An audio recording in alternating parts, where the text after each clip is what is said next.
Itu meningkatkan kuantitas ibadah di samping di kualitas ibadah menawi wingi sholat dereng saged khusyuk samakin berusaha takhosuk niku kepingin iso khusyuk niku ditandai atine tansah eling dhateng Allah mangertosi ngerteni napa sing diwaos di dalam sholat, menghayati kanthi estu setiap kalimat-kalimat yang dibaca. Iku berusaha khusyuk menika boten kata gerak kejawi gerak di sholat, boten kata pandangan mata melihat selain pandangan datang keagungane Allah, kemahabesarannya Allah. Ya kita menikah menawi kepingin disebut yang sing namung datang Allah kesangin, namung datang Allah hidupnya, maka harus asyidku fil ubudiyah, temenan anggene ibadah. Wong niku kapan disebut asyidku fil ubudiyah, teman ing dalam ibadah, maka apa yang akan dia lakukan itu sudah dipersiapkan. Ibaratnya wong mau lek temen ape lunga pasti wis siap-siap apa sing digowo, apa sing bakal digawe sana. Lalek dia niku pun tenanan anggene ibadah dateng Allah, dia persiapane estu, persiapane tenan. Boten sekedar berangkat, boten sekedar budal. Sebab nopo-nopo lek dilakoni kanthi sekedar, kanthi asal-asalan, hasilnya di sekedar, hasilnya di asal-asalan. Nah, menika asyidku fil ubudiyah, berusaha meningkatkan kualitasnya di samping kuantitasnya. Kalau ini boten atos ibarate kapan pikir ibu ngantos atine estu tembus dateng kehadiran Allah, hadir wonten kersane Allah, sehingga sakit diwastani kapan kiambai gada pemanggih dipirsani Gusti Allah. Wong niku lek ibadah merasa dipirsani dening Allah, merasa Allah melihatnya, merasa Allah mengawasinya, pasti kita tenanan. Anane kita niki boten khusyuk ibadah, boten temenan anggene ibadah, oleh merasa boten enten sing ngawasi. Seakan-akan kita tidak diawasi dening Allah. Nah itu menjadikan mangke akhirnya kualitas ibadah boten sama. Makanya penting merasa diawasi, merasa diperhatikan, sehingga menghadirkan Allah dalam setiap gerak-gerik langkahnya, gerak-gerik napa menika gerak kakinya, dalam setiap desah nafasnya, dalam setiap detak jantungnya, itu merasa Allah membersamai dirinya, merasa dia perlu dengan kehadiran Allah. Nah niku sing dipadosi dening tiyang sing al-arif billah, tiyang sing sampun estu mengenal dan memerapi kekuasaan Allah, kemahabesaran Allah.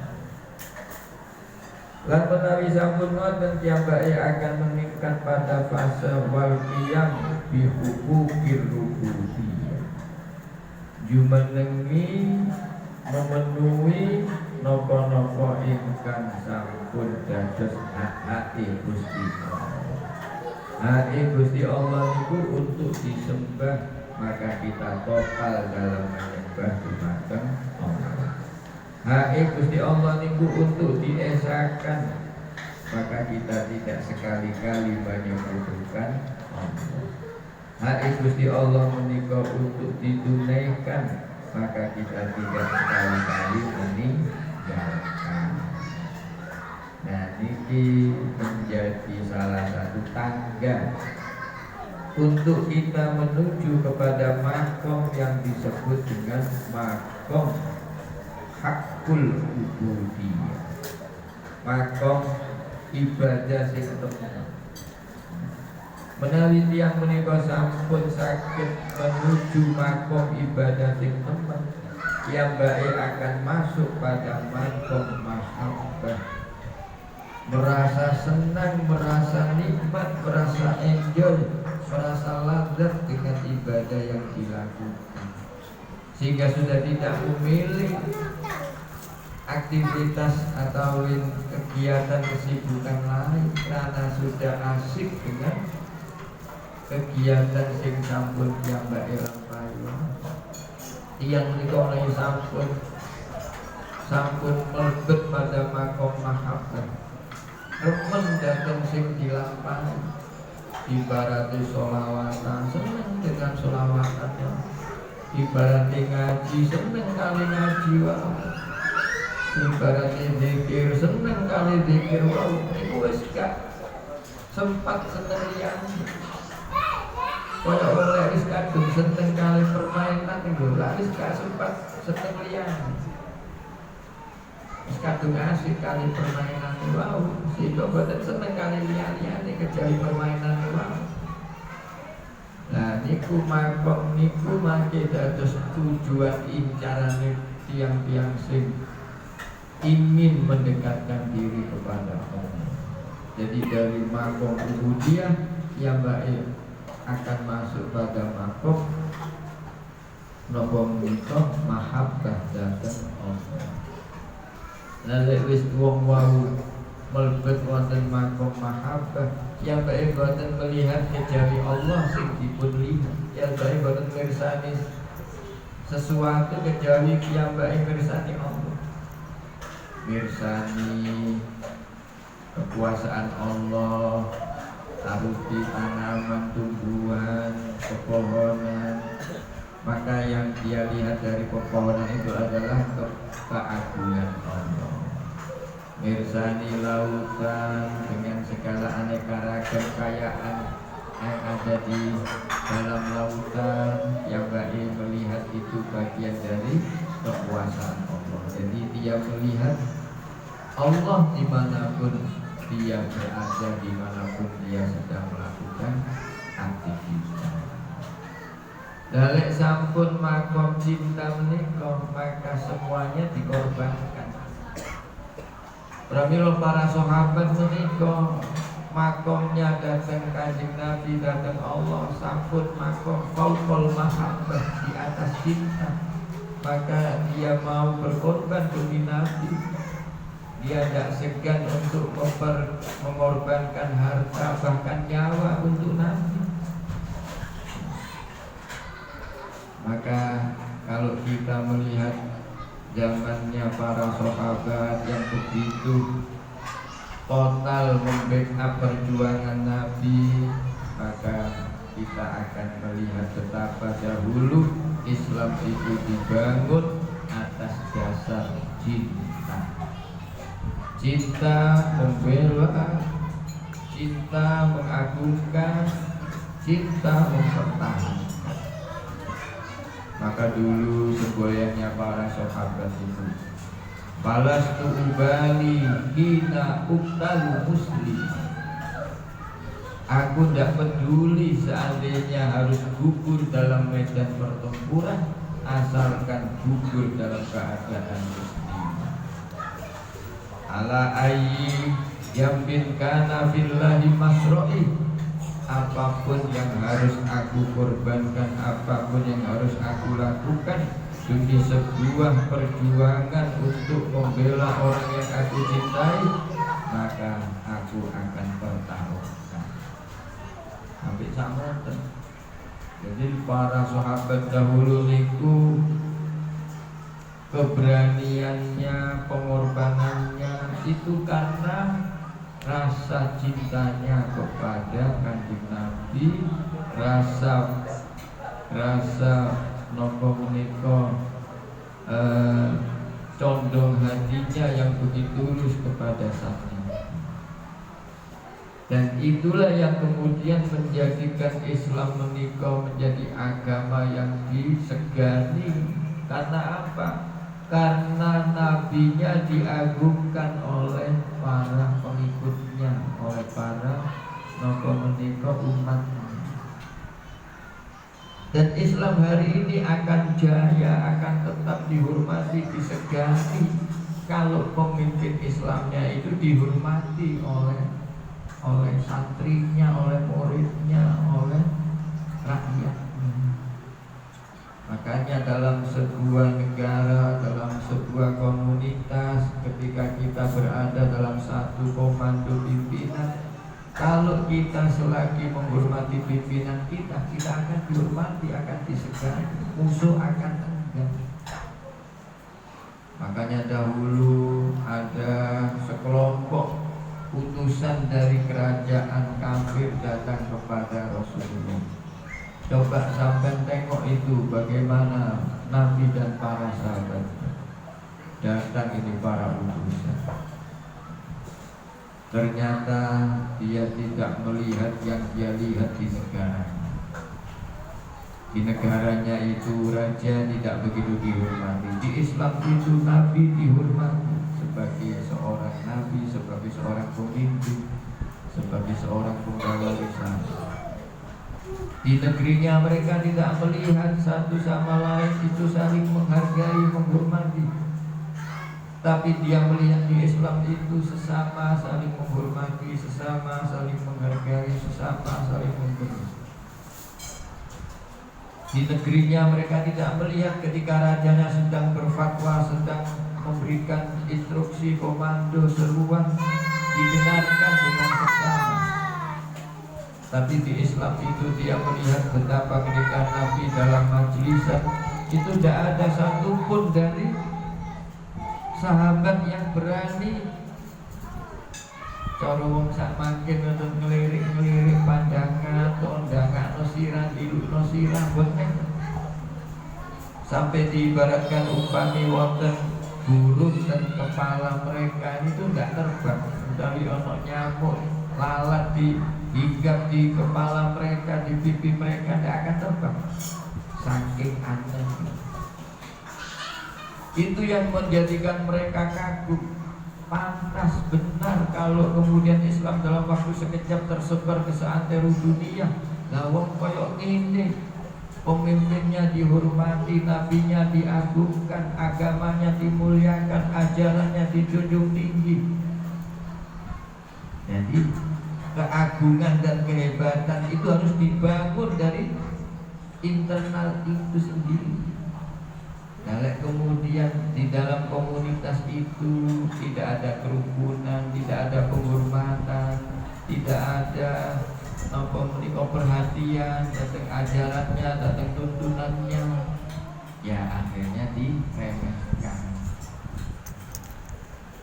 Nah, yang seperti itu harus dikembalikan agar kejayaan Islam itu kembali seperti di zaman Nabi, di mana para sahabatnya mau berjuang. Tidak ada rasa takut, tidak ada rasa eman, tidak ada rasa takut untuk mati dalam sebuah medan pertempuran, tidak ada rasa eman harus mengeluarkan sebagian besar dari harta miliknya. Dan itulah yang menjadikan Islam menjadi al-Islam ya'lu wala yu'la. Dan ini akan terjadi nanti karena sejarah itu mengulangi peristiwanya. Pada saatnya Islam akan jaya, Islam akan menjadi pemenang. Dan itu harus dibangun dengan keyakinan dari para pemeluknya. Bagi Allah untuk memenangkan hambanya yang menjadi kekasihnya bukan hal yang sulit. Bagi Allah untuk menjadikan agamanya yang sempurna ini menjadi maestro, menjadi mercusuar dunia tidak sulit, tidak sulit. Tetapi Allah menunggu bagaimana gerak kita, harokah kita ini, harokah umat Islam ini. Maka umat Islam tidak boleh tidur, asik dengan hiburannya sendiri, asik dengan permainannya sendiri, asik dengan dunianya sendiri, asik dengan keenakannya sendiri. Tidak boleh tidur. Umat Islam tidak boleh dinabuhkan dengan kesenangan-kesenangan yang itu menipu, yang itu nanti akan menenggelamkan dan meninabuhkan mereka. Nah, bagaimana caranya bangkitnya Islam ini? Dimulai dari kembali mempelajari ilmu-ilmu Allah, mengenal sifat-sifatnya Allah. Sifatnya Allah itu Ar-Rahman Ar-Rahim. Kita tampil sebagai umat yang Rahman Rahim. Sifatnya Allah Al-Qahar Al-Jabbar. Allah yang maha perkasa, Allah yang maha menika agung. Kita tunjukkan Islam itu perkasa, Islam itu jaya. Ini penting anak-anak kita ya, diberikan sugesti tentang kemahabesaran Allah, keagungan Allah, kemuliaan agama Islam, kemuliaan ajaran agama Islam. Anak-anak kita jangan dicekoi dengan sifat-sifat yang menakuti mereka. Takut tidak bisa makan, takut tidak bisa hidup, takut tidak bisa nantinya mendapatkan jaminan kualitas kehidupan dunianya. Jangan dicekoi ketakutan-ketakutan, tapi tanamkan kepada mereka, nak, kamu orang hebat, kamu orang baik, kamu nanti jadi pejuang-pejuang agama Allah, kamu nanti akan menjadi pembela-pembela agama Allah. Itu yang harus ditanamkan. Jangan sampai dalam diri orang tuanya ada ketakutan, nah, kamu bisa makan apa, lek bapak mati, ibu mati, bapak gak bisa ninggali harta, nah. Jangan beri warisan ketakutan. Nah, kamu harus jadi orang hebat, tuntut ilmu setinggi langit, belajar dengan semangat, cari ilmu, walau harus mengorbankan, menjual atau merelakan sebagian harta. Kita itu sudah dimotivasi oleh Nabi, utlubul ilma walau bisin ya, utlubul ilma minal mahdi ila lahdi. Cari ilmu terus, cari ilmu terus. Cari ilmu itu tidak mengenal batas waktu, tidak mengenal batas umur, tidak mengenal batas tempat. Makanya kula niki jenengan ngaji teng pundi mawon. Kula remen.